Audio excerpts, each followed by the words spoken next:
What's up, YouTube? It's me, Arkin, back with another banger video.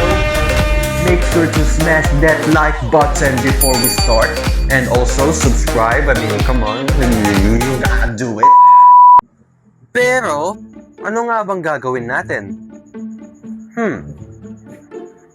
Sige, mag-isip ka ba dyan?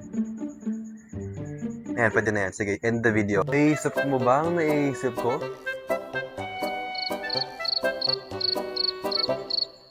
Well, very simple na lang. I-film lang natin ng holidays. Yun na. Yan, pa-intro pa. Ganun lang naman ang video idea. At ayun na. Nagsimula na ang aking paglalakbay para mag-film ng YouTube video. Doon ko na nga siya nakita. Ha?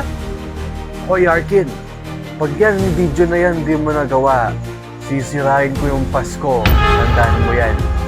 Yung mga regalo, nanakawin ko lahat yan. Kahit sa Spain, kung saan man. Yo, what's up bro? Sino ka? Sino pa nga pa? Si Hulk? Shrek? Siyempre, The Grinch, yo. The you who stole Christmas, yo. Nag-iisa lang. The Grinch? Ano ginagawa mo dito? Teka, Pilipino ka pala? Basta bibigyan kita ng pagkakataon. Pag yan hindi mo na-upload ng December, sisirain ko ang Pasko. Hell yeah! Kung gusto kong isave ang Pasko, kailangan kong gawin ng video na to. At mabilis. Ibig sabihin, hindi pwedeng video-video lang. Kailangan natin ng plano. O sige, tara.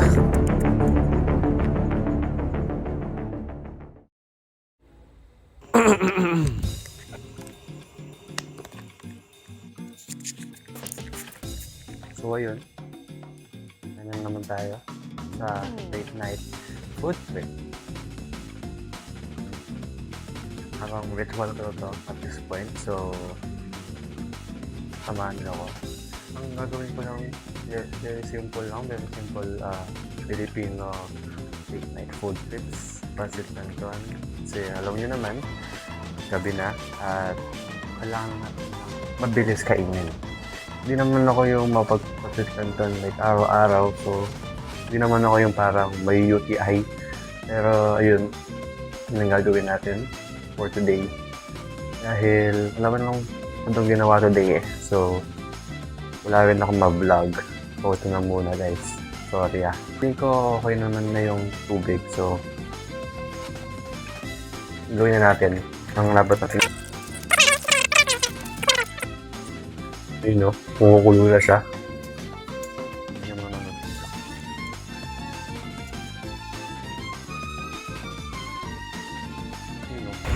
So, ayun na mga bros.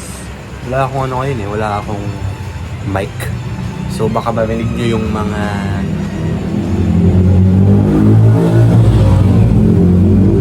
ayan, tulad yan ng mga sasakyan. Madilim-dilim din, so bilisan ko na lang dahil alam ko pangit tignan ng pag madilim na ganyan. So, yes.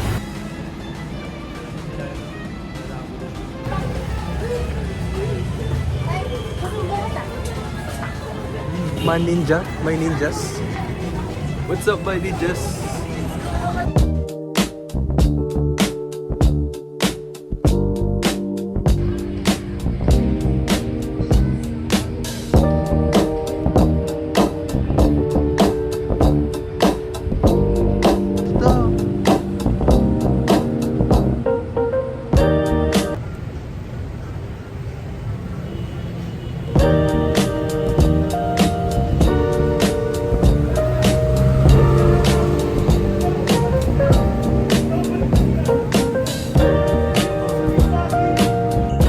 Hello? Hello? So, nandito ako sa SM, sa Skyline. Makikita niyo yung ayun, skyline. Parang gusto ko lang sabihin na parang yung skyline naging na siya sa akin. Saan ako nag-uusap in like videos. Pangalawang video na ito na nagsasalita sa skyline na parang ganito. Pero yun, nasa skyline ako ngayon dahil meron kami ginagawa sa teatro na for school. Yung theater performance, and then mamaya niyan mag-practice din kami or rehearsal ng performance namin para sa bukas. Just probably if kaya ko, vlog ko siya naman. Wait lang. Hello. Kamusta kaya? No. Yan, anong ginagawa? Reading rehearsals. I can show the script, but reading rehearsals. So, ano to? Break time or? Pinababantay ko sa ating prod manager. So, kamusta yung rehearsal overall? Hirap maghanap ng place. Place? So, place ang pinaka mahirap na. And then? I have to work with Mr. Concepcion enunciation with his words. Medyo nalilibin siya. But overall, what do you think about the performance? Malapit na sila. I have the glasses. Okay naman. Yes. Wala akong pang ng mic eh. So, yan lang.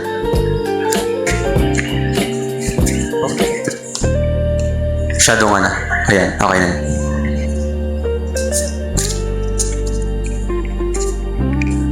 Okay. Ako na naman mag-isa. Medyo overgrown na yung buhok ko eh. Medyo nakahaba na ako sa gusto ko. Wait lang, ayusin ko lang yung mic. Sorry, yung tripod pala. So yun, nag-rehearsal sila. While ako, dito lang ako. Naghihintay pa ako dahil wala pa yung practice ko, which is the performance, which is kakanta kami bukas. So yeah, need talaga ng practice namin bukas, para sa bukas. Pero yun, overall, okay lang naman dito.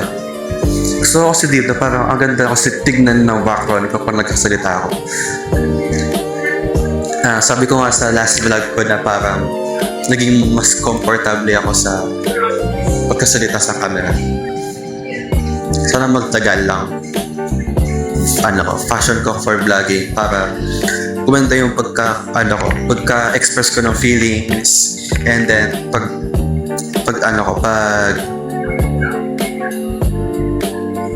pagkasalita ako in the camera, because madaming tao daw na nahihirapan kapag may camera or like ibang tao watching them. So yeah, okay. I'll probably cut kung ano mang mangyari. Ewan ko anong ika-cut ko dito, pero yun. Transition.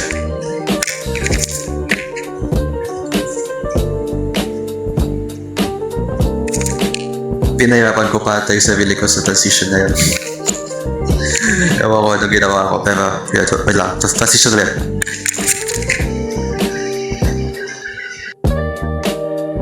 Tape check number 3. Pangatlo ko na to. Paano? Ganyan. Tapos. Madumi siya.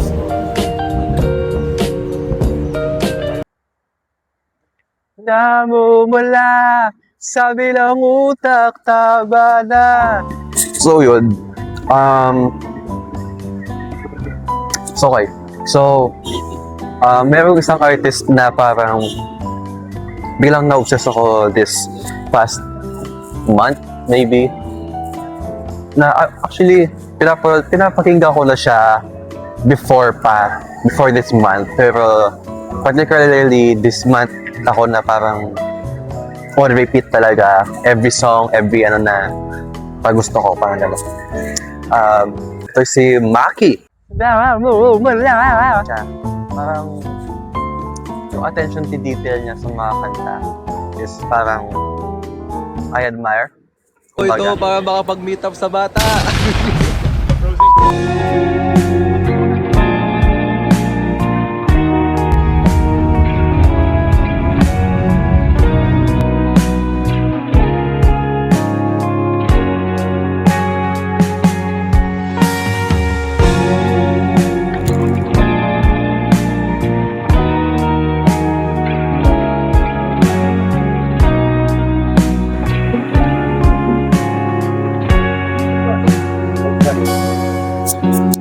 sa Sundahang Malaki. Bibili kami ng bibingka. Bibingka? Magkano yun? Bibingka. Magkano yung bibingka? 80 yata or 90? 100. Pwede na. Pwede mo na. Bibingka niya special.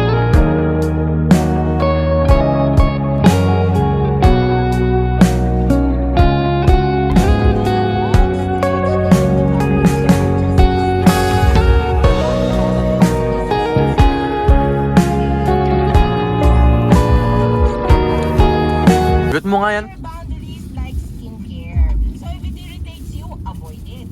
If it drains you, Thank you.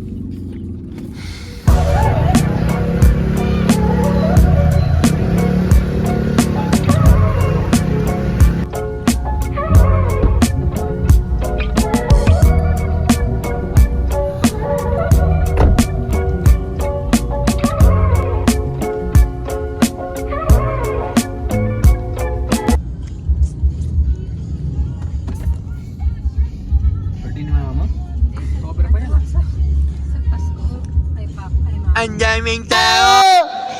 Pero ito pa rin mahal ko. Eh.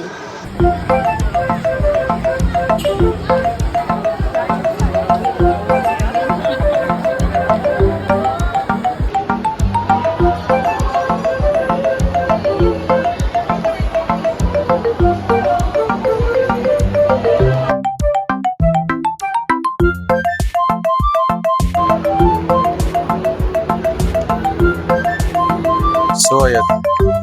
Nasa, SM. Tapos na yung haircut ko, yun. Wala akong, ewan ko anong kamukha ng haircut na to, pero, yun.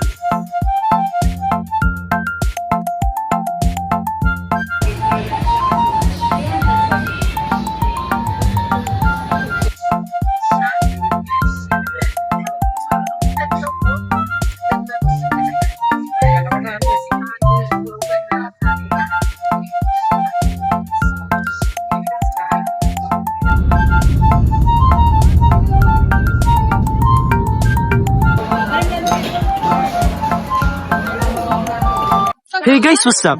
As you can see, we are doing right now is we are trying to surprise somebody, and that somebody is our teacher, Sir Jethro G. Dison. He is the most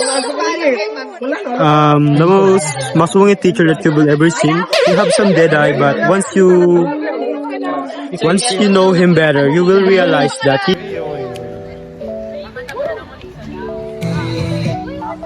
Ano yung na-reject mo this month? Negative 69.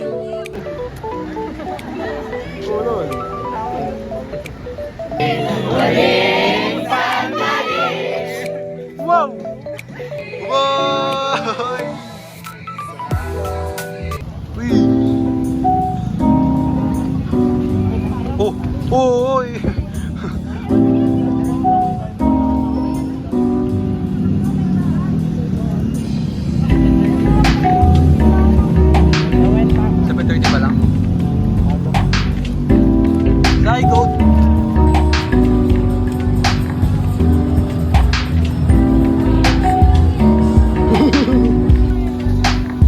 Sabi niya mga lima lang.